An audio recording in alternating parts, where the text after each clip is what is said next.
नमस्कार। मैं आपके सामने उपस्थित हूँ क्राइम सीरीज की नई सीरीज या नए एपिसोड के साथ। आज की एपिसोड मैंने निर्धारित किया है कि आज हम जो क्राइम के गैंग दिल्ली के अंदर काम कर रहे हैं उनके ऊपर एक चर्चा की जाए और इसके अंदर सुशील कुमार की स्टोरी को भी ऐड किया गया है। तो हमारा मूल उद्देश्य ये है कि उन गैंग के नज़रिए से इस चीज़ को देखेंगे। सुशील कुमार उनका मोहरा है या एक अपने आप में एक स्वयंभू संस्थान है, ये अभी कुछ पता नहीं चल पाया है। अभी सारी चीज़ें प्रक्रिया में है। तो हम यहाँ सिर्फ चर्चा करेंगे। सबसे पहले हम इस चीज़ को देखते हैं कि ये जो गैंगवार है वो कितने गैंगवार है। दो गैंगवार है, एक रणबीर शौकीन है और राजीव काला असोदा। तो रणबीर शौकीन जो है वो कौन है ये उसके बाद हम बताएंगे। तो हमें ये समझना है, दो मामा हैं और उनका एक भांजा है नीरज बावनिया, यानी कि बवाना गांव से। और दूसरा गैंग है जिसके अंदर अशोक प्रधान उर्फ गोकी गैंग जिसे बोला जाता है। इसके अंदर सुरेंद्र मलिक उर्फ नीतू दाबोदिया वो है।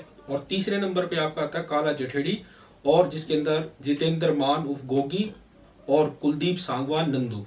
तो ये तीन गैंग हमारे आसपास काम कर रहे हैं। तो इन तीन गैंग को हमें समझने की जरूरत है कि ये तीन गैंग कैसे चल रहे हैं। और ये हम इस चीज के ऊपर आए तो सबसे पहले इस कहानी के कुछ पात्रों के बारे में हम जान लें कि इसके अंदर कौन कौन से पात्र हैं। अभी हमने जाना कि तीन गैंग है, किस किस को कौन लीड कर रहा है। तो इसके अलावा हम पात्रों को समझना है कि इसकी कहानी के अंदर पात्र कौन कौन से। सबसे पहले जो मुख्य पात्र है, जो हमारा हीरो भी है और आप विलन भी कह सकते हैं, आज की तारीख में आगे क्या आएगा पता चलेगा, सुशील कुमार जो डबल ओलंपिक मेडलिस्ट है। दूसरे नंबर पर आता है संदीप उफ काला जठेड़ी। गुरुग्राम के पास एक गांव है जिसका नाम जठेड़ी, तो ये वहां से बिलोंग करते हैं। दूसरे पर आता है रामवीर शौकीन जो मुंडका का पूर्व विधायक है। इसके अलावा तीसरा राजीव काला असोदा जो असोदा गांव है बहादुरगढ़ के पास, वहां से। तो ये तीन मुख्य पात्र हैं। इसके अलावा नीरज सहरावत जिसे नीरज बावनिया बोलता है वो एक पात्र है।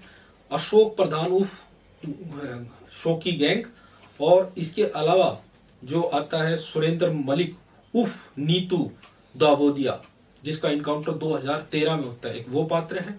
इसके अलावा जो होता है नवीन बाली राहुल काला जो आज बावनिया ग्रुप को जेल से चला रहे हैं।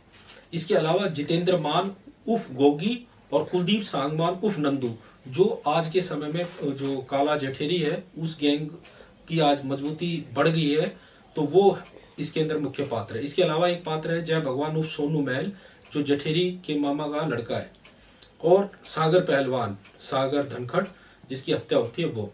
तो ये कुछ पात्र हैं, ताकि मैंने इनको आपके पात्र इसलिए रखे आपके सामने कि उन पात्रों को आप जान सके। दो चीजें मैंने रखी हैं आपके सामने, एक पात्र कौन कौन से हैं और कौन कौन से गैंग हैं। तो हम इस कहानी को किस तरह कहाँ से शुरू करें, तो ये थोड़ा सा हमें कहानी को पीछे जाते हैं। हम शुरू करते हैं इसमें उन पात्रों से लेते हैं कि कैसे अपराध की दुनिया में ये लोग प्रवेश करते हैं। तो ये अपराध कहाँ से शुरू होता है, कौन इसको लेके आता है, कहाँ से आता है। तो सबसे पहले हम शुरू करते हैं, पहले कहानी 2004 से जो शुरू होती है। 4 से ये राजीव बावनिया अपराध की दुनिया के अंदर आता है और वहां से ये काम शुरू होता है नीरज बावनिया। और इसके बाद जो है नीरज बावनिया की एंट्री होती है 2004 से। जो उनके मामा का मर्डर 2017 यानी कि राजीव काला असोदा का मर्डर होता है।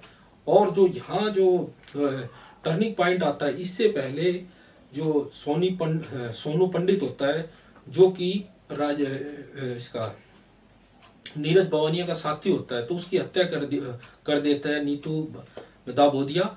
तो उससे ये अलग हो जाते हैं, पहले एक ही गैंग के अंदर होते।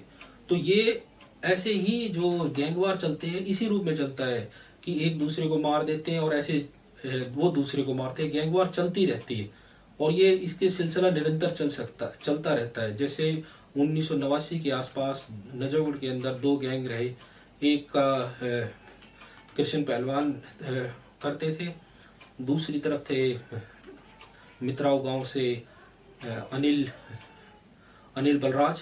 तो ये दो, उनकी भी इसी तरह से प्रॉपर्टी को लेके कुछ लड़ाई झगड़े थे और वो बहुत 100 के करीब उसके अंदर एक दूसरे की हत्या हुई।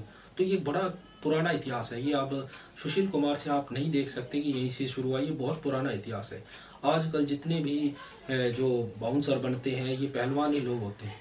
तो सरकार को एक देखना चाहिए, जो हमारे ये व्यायामशाला ये हो चुकी हैं वो क्या अपराध की शाखाएं हो चुकी हैं, तो वहाँ का ऑडिट किया जाए और देखा जाए कि जो पहलवान हमारे लिए समाज के अंदर, देश में, दुनिया में नाम रोशन करते हैं, तो वो एक तरफ नाम डुबाने का भी काम कर रहे हैं, तो उनके ऊपर थोड़ी सी इस चीज़ की ध्यान दिया जाए। एक पक्ष ये है। दूसरा एक चीज़ जाने सुशील कुमार कैसे इसके अंदर फंसते हैं, कैसे ये कहानी शुरू होती है आज से 4 साल पहले, जब एक निजी कंपनी का ठेका सुशील कुमार को मिलता है, जो टोल प्लाजा के ऊपर टोल प्लाजा पे वसूल करने के लिए। तब वहाँ पे जो ये गैंग वार होते हैं वो उनसे समझौता करते हैं कि हम आपसे वसूली रंगदारी नहीं लेंगे, आप हमारे जो शराबों के जो ट्रक हैं उनको जाने दें। तो इनका आपस में समझौता हो जाता है। तो इस तरह से जब ये समझौता हो जाता है तो ये इनकी आपस में एक नक्शा तैयार हो जाता है। जो भी व्यापारी वगैरह को ये रंगदारी के लिए या धमकी देते हैं तो उसके बीच किसी तीसरे व्यक्ति की जरूरत होती है जो दोनों के बीच समझौता करवा सके। तो उसी का काम जो है सुशील कुमार के द्वारा इन्होंने किया गया कि दोनों के बीच में समझौता करवा दिया जाए। अब ये चीज़ हमें समझनी आती है कि भाई ये सुशील कुमार इसके अंदर सबको लेके चलने वाला व्यक्ति एकदम कैसे दुश्मन बन गया। तो यहाँ से कहानी शुरू होती है। जय भगवान उफ सोनू महल, तो और उसके साथ उसका दोस्त है सागर पहलवान धनखड़। तो ये दो दोस्त उसमें रह रहे होते हैं। तो शाम को 4-5 की रात को उसको बुलाया जाता है कि सुशील कुमार आपसे बात करना चाह रहे हैं। तब वो उनको लेके जाते हैं और वहाँ पे उनको पीटते हैं। वहाँ से एक वीडियो वायरल जो आपका टीवी में दिखाई दे रहा है, तो उसके अंदर यही चीज़ है, सुशील कुमार डंडा लिए हुए दिखाई दे रहे हैं। तो वो कैसे पहुंचा उनके पास वीडियो, इसकी कहानी ये है कि जब वो उसको पीट के चले जाते हैं तो सब लोग चले जाते हैं। वहाँ एक प्रिंस जो उसी के गुट का जो ये इनको मारता है, तो वो उसी एक वैन के अंदर पहुंच जाता है जिसके अंदर ये जो दोनों लड़के होते हैं वो भी बैठे होते हैं जिनको चोट लगी हुई है बुरी तरह से। तो वहाँ पे वो भी नशे में पड़ा है, फ़ोन है उसके पास। पुलिस आती है, उनसे देखती है कि भाई 2 आदमी घायल है, ये क्यों नहीं घायल है। तब वो बताते हैं कि भाई ये भी उन्हीं के गुट के अंदर थे। तो उसके पास से जो मोबाइल होता है उससे वो वीडियो निकल के आती है। पहली बार जब उससे सुशील कुमार से पूछा गया तो उसने मना किया, लेकिन जब उसको वीडियो दिखाई तब उसने इस बात की हाँ करी कि भाई मैं उसको डराने धमकाने गया था। अब क्वेश्चन ये आता है किस चीज़ का डराना धमकाना, क्योंकि जिस फ्लैट के अंदर ये रह रहे थे वो सुशील कुमार की वाइफ के नाम है और जो काला जठेरी उनसे पैसे मांग रहा था। तो वो उनको डराना चाहते थे कि भाई हम भी आप पे हमला कर सकते हैं। और ये जो दूसरा गैंग रामवीर वाला है, रामवीर शौकीन का जो बावनिया गैंग है, वो उनके साथ था। तो वो एक अपनी धाक जमाने के लिए, एक प्रभाव जमाने के लिए ऐसा प्रयोग करते हैं। लेकिन उनको ये नहीं पता था कि ये कितना बड़ा आगे ले उसके जी का जंजाल बन जाएगा। जब उसको अगले दिन पता चलता है कि उसका साथी मर चुका है, उसका घायल है, तो सुशील कुमार फ़ोन लगाते हैं उसके पास, काला जठेरी के पास, और उससे माफ़ी मांगते हैं कि ऐसे ऐसे गलती से हमसे हो गया, तो पैसे वैसे दे के हम वो कर देंगे। लेकिन वो उस चीज़ को मानता नहीं और समय आने पर बताने की धमकी दे के फ़ोन काट देता है। तो ये एक जो घटना घटती है हमारे समाज के अंदर जो हम देख रहे हैं, उसको यही चीज़ समझने की ज़रूरत होती है कि जो ये गैंगवार आते कहाँ से, किस रूप में आते, कौन इनको मदद देता है, कैसे ये आगे बढ़ते, इस चीज़ के नक्शे को समझने की ज़रूरत है। आज भी हम कहते हैं कि ये जो गैंग है जेल से ऑपरेट कर रहे हैं, तो आज भी इनकी वो चलती है, आज भी इनकी रंगदारी वसूल करने की क्षमताओं पे अगर कोई फ़ोन कर देता है तो लोग पैसे दे देते हैं। तो आज भी इनका इतना वो रुतबा है। हालांकि मौका लगा के बहुतों गिरफ्तार कर लिया गया, मारा भी गया। पिछले साल जो काला जठेरी पकड़ा गया था, लेकिन फरीदाबाद उसको जब पेशी के लिए ले जाया जा रहा था, फरीदाबाद के अंदर उसके गुर्गों ने उसको छुड़ा लिया और वो नेपाल के रास्ते दुबई चला गया और वहीं से चीज़ें ऑपरेट कर रहा है। तो एक जो वो है समझने की बात कि जेल से भी ऑपरेट हो रहे हैं और भारत से बाहर भी ऑपरेट हो रहे हैं, तो आज भी इनके गुर्गे सक्रिय हैं। तो ये चीज़ हमें आज समाज के अंदर जो दिखाई देती है वो इसी रूप में हमें उसको सोचना पड़ता है कि एक के बाद एक कहानी किस तरह से टर्न करती है।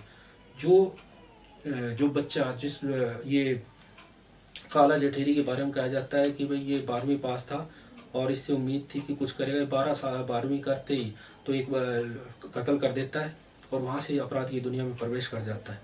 तो ऐसी ऐसी घटनाएं हमारे समाज के अंदर घटती है और ये आगे जाके हमारे ही लिए नुकसानदायक साबित होती।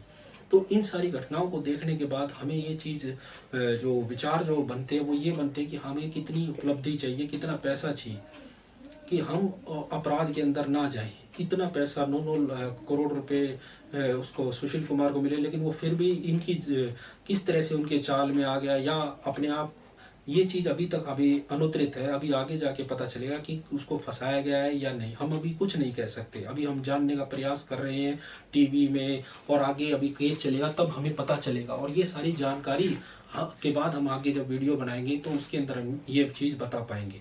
तो ये सारा जो आज हमने चर्चा करी गैंगवार की, वो इसीलिए की कि आप उस चीज़ को अच्छी तरह से समझ सकें कि किस तरह से गैंगवार चलता है। एक को मारा जाता है, उसी गैंग के होते हैं, फिर आगे अलग हो जाते हैं। तो ये प्रोसेस इस तरह से चल रही। और आज भी आप ये देख रहे हैं कि गैंगवार सक्रिय है। हम ये सोचते थे कि बॉम्बे के अंदर है, लेकिन दिल्ली एनसीआर में भी इनका काफ़ी नाम चल रहा है।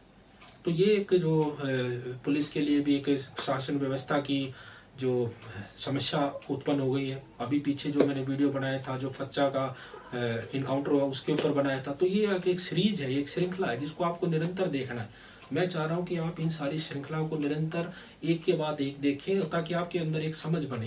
क्योंकि अभी लॉकडाउन है, लोगों के पास रोजगार नहीं, अपराध और भी बढ़ने की संभावना है, और उसके लिए आपको तैयार रहने की जरूरत है। मैं आपको डराने की प्रयास नहीं कर रहा हूँ, ये चीज़ समझाने की प्रयास कर रहा हूँ कि आप ये देखें कि हमारे समाज में क्या घटना घट रही है, किस तरह से घट रही है, और हम पे क्या प्रभाव पड़ रहा है। ना टीवी हमें ढंग से जानकारी दे रहा है, ना अखबारों से हमें अच्छी तरह से जानकारी मिल पा रही।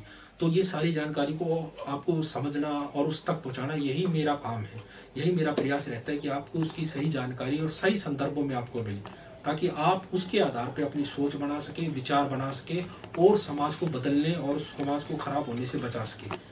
और इसके अंदर पहलवानों के ऊपर ज़्यादा है कि भी कोई भी पहलवान बनता है तो उसको जरूर देखें कि वो पहलवान जो समाज के लिए सम्मान लाना चाहिए, वो अपराध की दुनिया में ना ले जाए। तो ये इसी के साथ मैं अपना आज का वीडियो ख़त्म करता हूँ। धन्यवाद।